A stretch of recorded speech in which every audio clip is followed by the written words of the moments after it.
Hi, here's Florian from 99 Startups, and I'm here today with Niklas.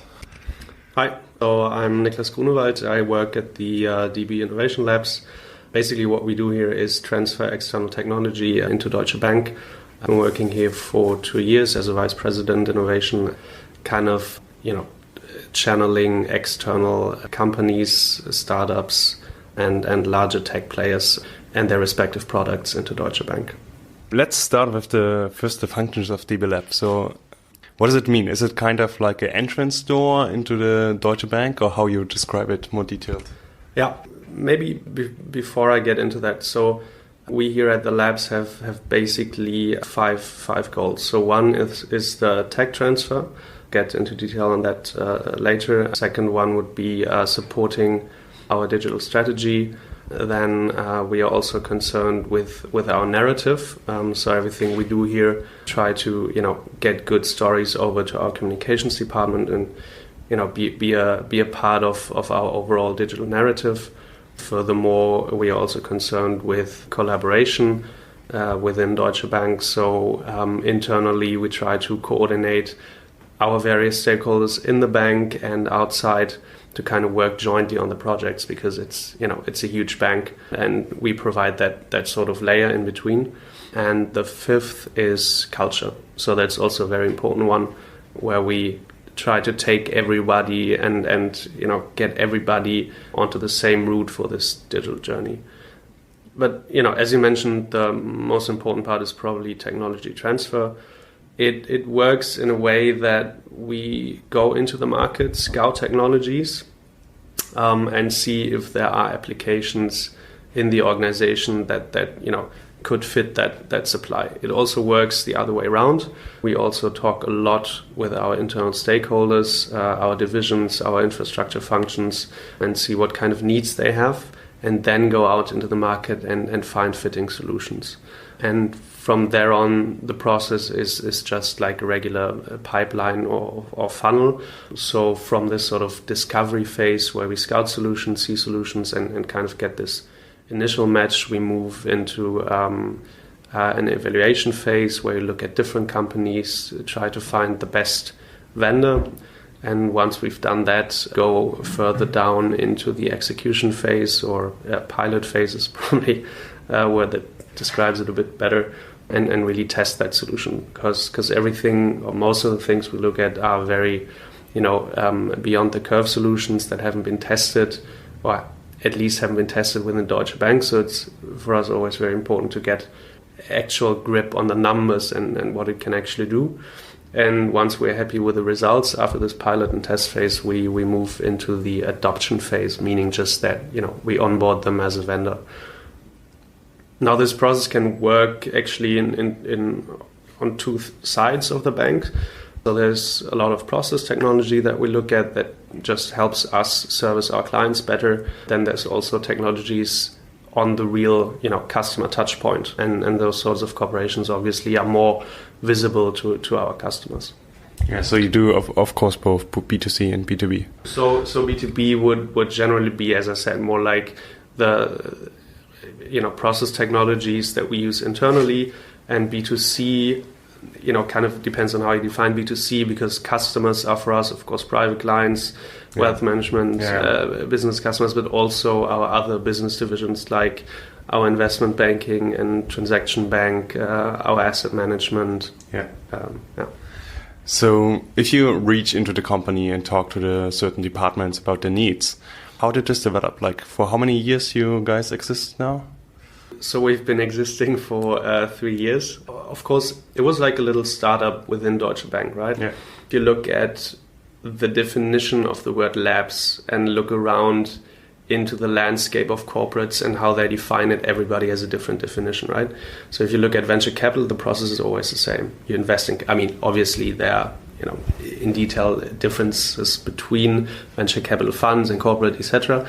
But if you look at labs, it's really broad definitions. So we had to try to find the best way for us and how it works. And obviously at the beginning we were very outward focused and looking a lot at the market and just throwing ideas and technologies and startups at the organization, which at that point worked quite well because we raised awareness.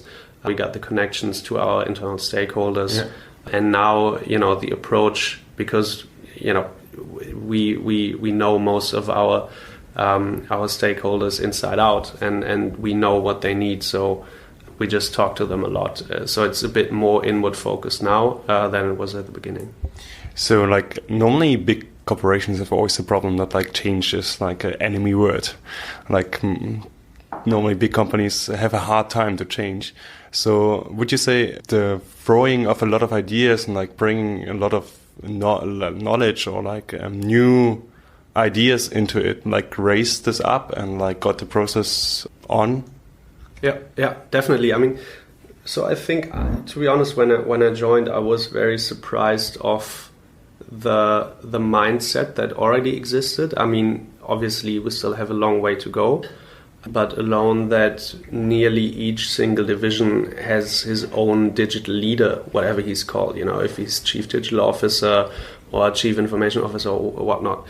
So every division has that already in place and respective teams that do digital processes for that organizational part. So these are generally our counterparties that make it easy for us to kind of raise awareness for those topics, and we work very closely with them together, obviously. So and of course, to be honest, there are other parts in the organization that are traditionally a bit further away from technology and from solutions from startups. And there, yes, by all means, it's not easy to kind of raise awareness for those challenges, but we are here to do that. Yeah. The digital heads of the departments or digital people of the departments were before the lab there, or did they came together with you so that every department has their own dedicated person for this digital awareness or for the new technology awareness? So that depends on the department. Some were there before, others not.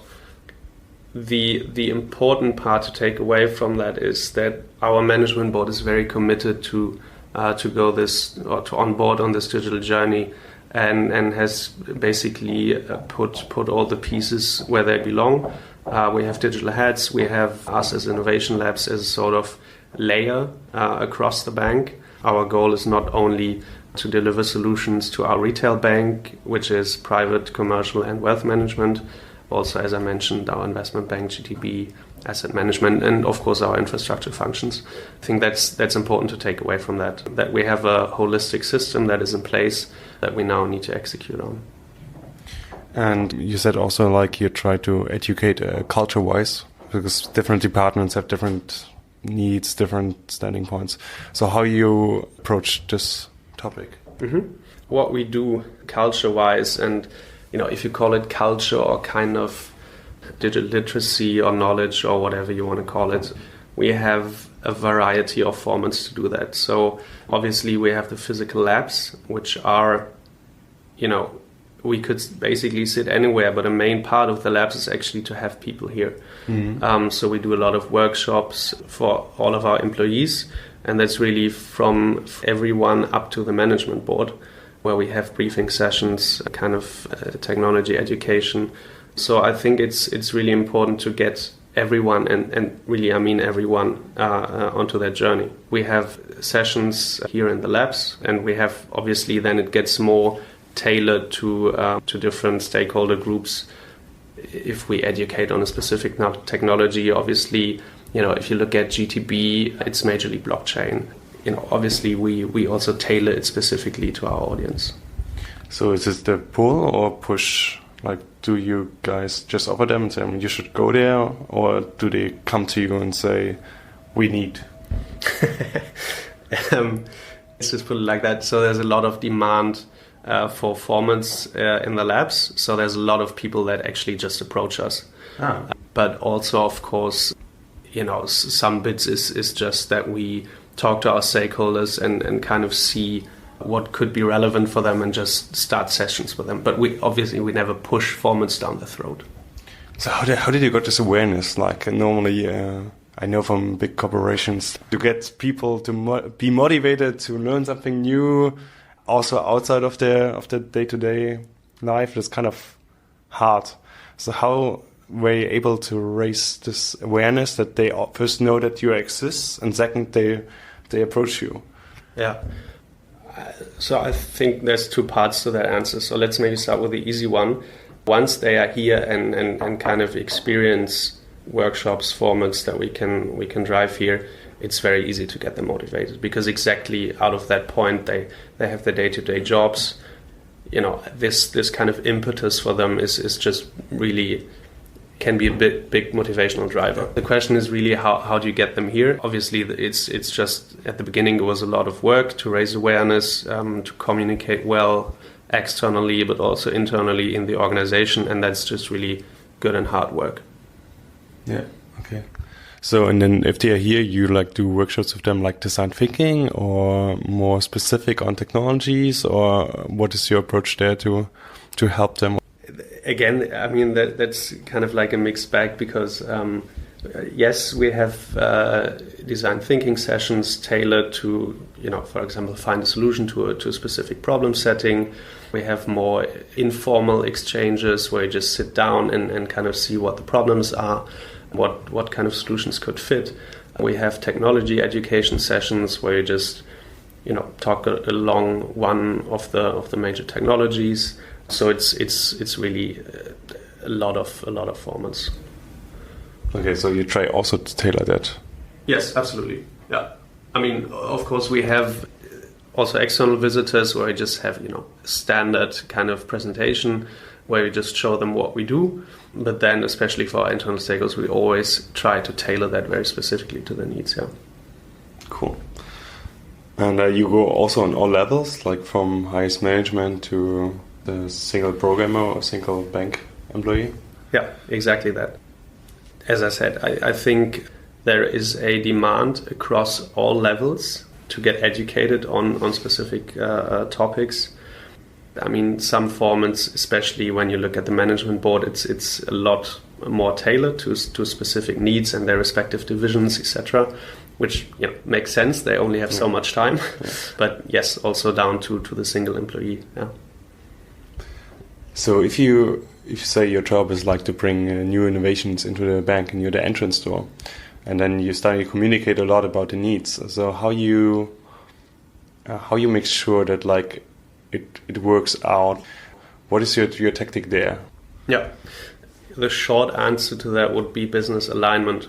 Because, I mean, since we work across the bank, we cannot be business experts in every single division, right? The bank is just so big. Yeah. So what we do is we always form teams with our respective business counterparts, and they bring kind of the business side to it, you know, kind of what metrics do we need, what kind of product could be a fit.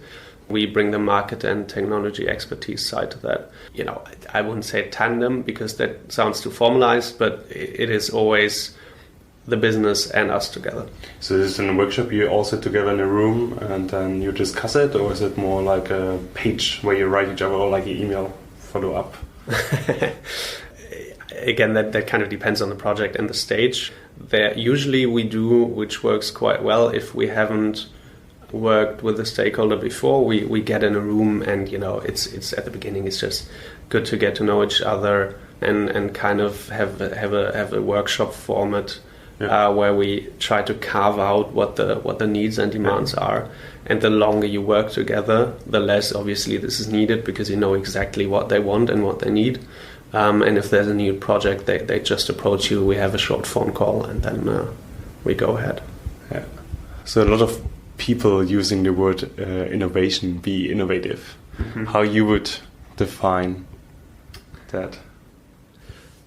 Yeah, I mean, there is a lot of definitions of academics and officials and any management board members. Probably a short answer is challenging the status quo and acting on it.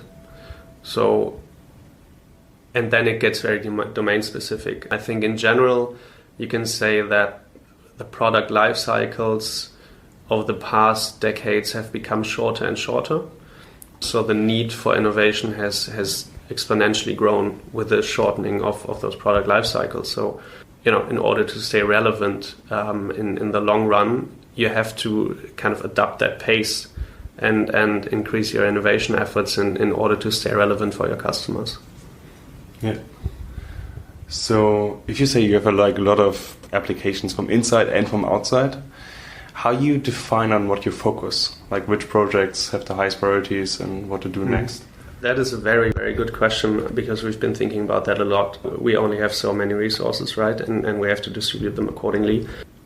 We have started and gone off and really did our top management alignment, because that's, these guys know the exact priorities. So if you start at the bottom, that's good. Mm-hmm. But then you don't know, is it that project that is important to the business leader?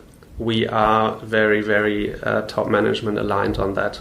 And that helps us really keep the focus, because they know best what is important for their business. The interesting counter argument I would bring out that I have sometimes the feelings that the people on the top don't really know what are the problems of the people, the employees on the ground. So did conflicts there come up, and how did you resolve them or solve them? Yeah. I mean, of course they come up, and it's not like we only talk to the guys on top, but we do the projects with the guys below. So they come up to us and say, hey, listen, I see it a bit differently, and this is more important. We are actually there to raise awareness for that with the top management guys, right? And if they still say it's not a priority, well, we just have to take it for granted. But this is actually, it's a very good point and a part of our function that we raise awareness for those topics. Deutsche Bank is huge. How do you communicate effective? Especially if you try to be close to top management, they have really strict time schedules. Yeah. How do you guys do that?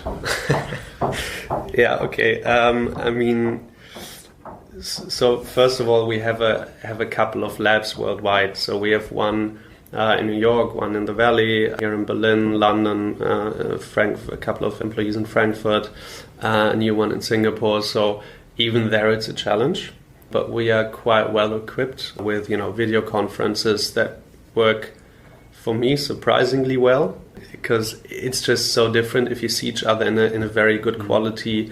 It's just like sitting in a room together, and it's not only about the topic itself, but also about creating this personal bond and kind of see what person the other guys like, and if you want to work together and this kind of interpersonal thing. So that's kind of the technical foundation to that. The rest is really, you have to manage your time quite effectively and be aware of the different time zones, just like in any other corporate. And if you talk about top management alignment, of course these guys are really, really busy, and it's sometimes very hard to slip in their schedule. Mm-hmm. Sometimes you have to be a bit sneaky about it, I think. Okay, there was the answer. Just be sneaky. It's kind of a bit a lot of startup way, how startups try to be sneaky all the time. Would you say you're kind of still have a lot of autonomy to decide things, or is it the clear process in the funnel for the next decision you need that and that, or can you also make a lot of decisions on your own? How this works? Yeah, sure. It depends. So if you look at only the technology funnel and adoption funnel, obviously we need the buy-in from our business side. That's the fundamentals, right? And we need their okay to go ahead. It's project teams, right? And the decision flow is just in any regular project team. We would not, for example, go ahead with a solution we wouldn't recommend. Yeah. So if they go ahead and tell us, well, we think this is better and we think this is better, then we just disagree. That's fine, and I think it's good, because if you don't do that and if you don't state your opinion, I mean, what's the use of our function then, right? But that, to be honest, that rarely happens, because when we work together with a business, we have a very thorough approach of scanning the market, of kind of seeing what competitors are out there, of diving deep into features and functions and how it relates to Deutsche, if it could be a fit, and really, most of the time we are in total agreement with the business. If not, then as I said, we just have to agree to disagree, and that's fine for us. Yeah. So how do you guys work then together? Like, do you have a special process of working? It depends on the project. I mean, there is easier projects. Probably most simple projects are those where you have a process technology, you have an obsolete part in the organization, and you kind of have to just plug it in. Mm-hmm. Then again, simple in terms for Deutsche means it has to go through vendor risk management, obviously, because we have to look at the vendor and see if the solution fits and kind of fulfills all criteria. But then this would be a simple thing. Like, a more complex thing would be if we have a project that is a large software piece that has a lot of connections to other systems in the bank, that has a customer-facing part, a lot of different stakeholders working with it. So this is, projects obviously that are steered very differently, and the decision cycles for that are longer, more people involved. So again, it really depends on the project, but usually to stay in kind of to simplify it, we look at the market, we scout the solutions according to the demands of our organization. We define what vendors could be the most relevant, then talk to all of them, or the most relevant. If it's 20, obviously we won't talk to all of them, but do sort of outside-in analysis, talk to the most relevant, and then kind of drill down into the feature set and the fit to Deutsche, and at the end kind of recommend one or two to start a pilot with. Yeah, and then you let it grow into it, or like you check how it goes. Exactly. And this is this is actually the part where the business gets more involved, right? So at the beginning, at the market scanning part, we just get the demands from our organization. And the business is not that much involved, and the later the process becomes, the more the organization gets involved, because in the end they have to adopt that solutions into their own systems, right? So it totally makes sense to have this sort of phasing out. Yeah. So do you have favorite examples, like favorite projects you can talk about? Yeah, well, I mean, it is obviously always difficult to talk about the ones that haven't been disclosed. I can't do that, but I can talk about two things. So the first one, I think that's a quick one. So Finanzguru, I think that's actually a nice example where we engaged very early on with our new ecosystems team and API team, stayed in constant contact, and then also helped with the organization of the API Open event. Mm-hmm. And we didn't really have a funnel in mind, right? Because again, I said one of our goals is digital strategy, and this is one very important strategic piece for Deutsche Bank, API, open banking. So we supported that, and Finanzguru, the team, or back then it was called Dwins, came out of that.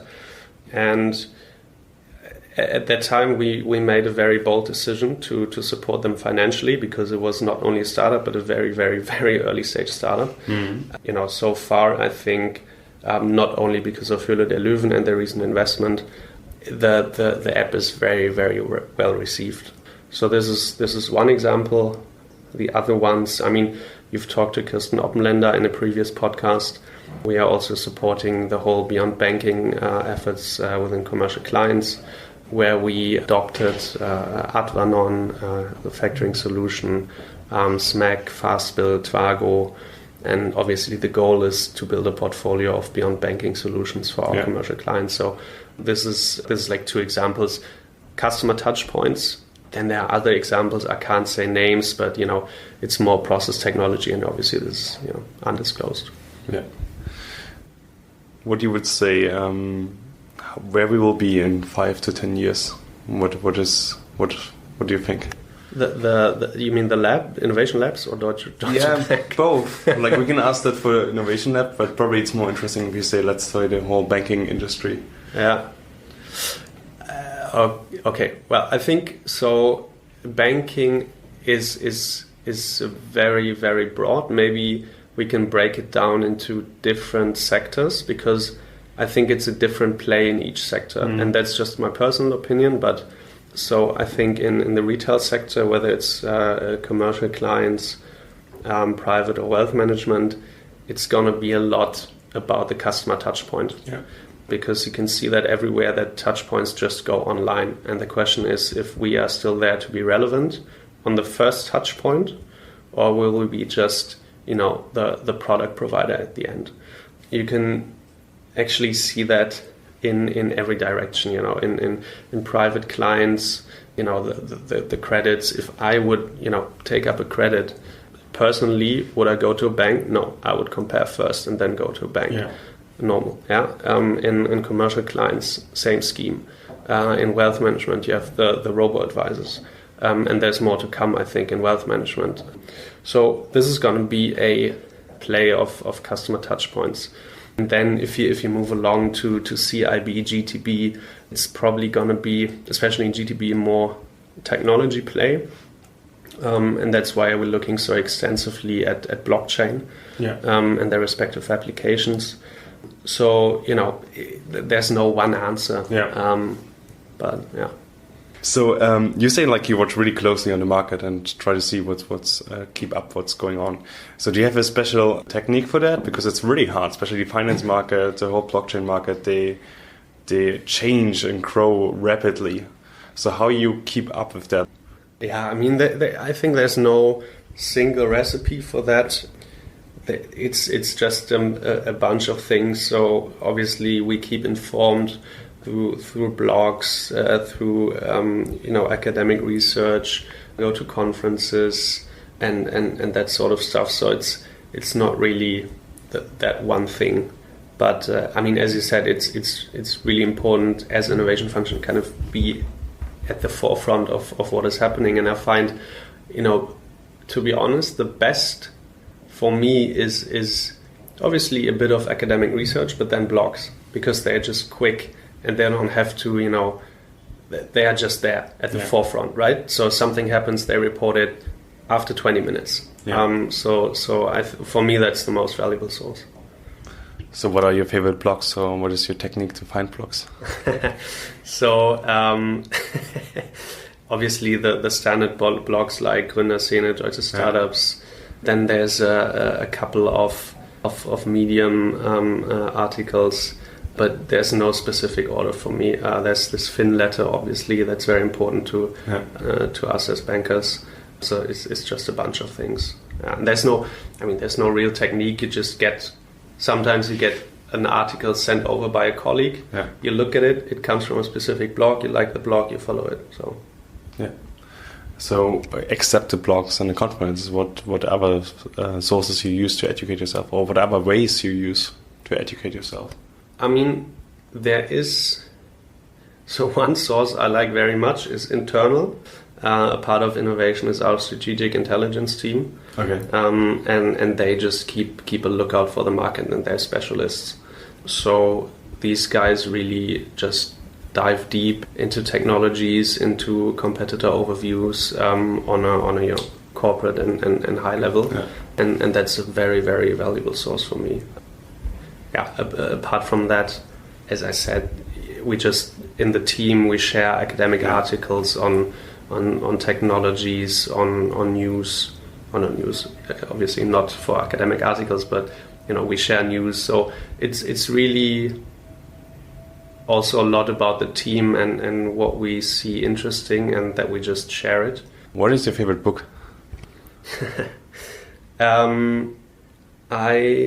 Because I read so many blogs, I don't read any, really not any work-specific books. So I mainly read novels. Would you know what? What's your favorite novel? Go for it. Okay, so there's one that's called Under the Volcano. Okay. By Malcolm Lowry. He actually didn't write too many books.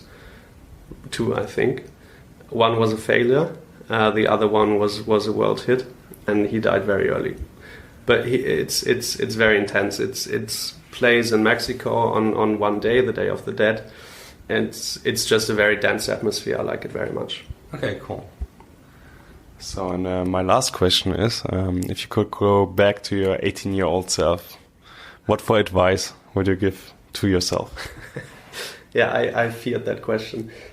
Probably be a bit more bold, because, you know, once you work in an organization of Deutsche, you kind of see from the low levels up to the very top that it's just, you know, you can only be domain specific. I mean, obviously there's functions that go across and stuff, but there is always someone who knows it better. And I think the most important advice to kind of understand what you can do and what you can't do, and that's the most important thing, and kind of be very open about it and look for your counterparts to work with. As an example, here in the labs, I mean, I'm from a business background, and I sometimes shy away from deep tech topics, right? So I learn a lot from my colleagues every day, and to be aware of that and kind of to drive it actively, that you know, I want to learn more and kind of dig deeper. That's probably for me most important, and what I really enjoy about my job. Yeah, that's very cool. Awesome. Then I would say let's try to learn every day, and thank you very much for the podcast. Thanks.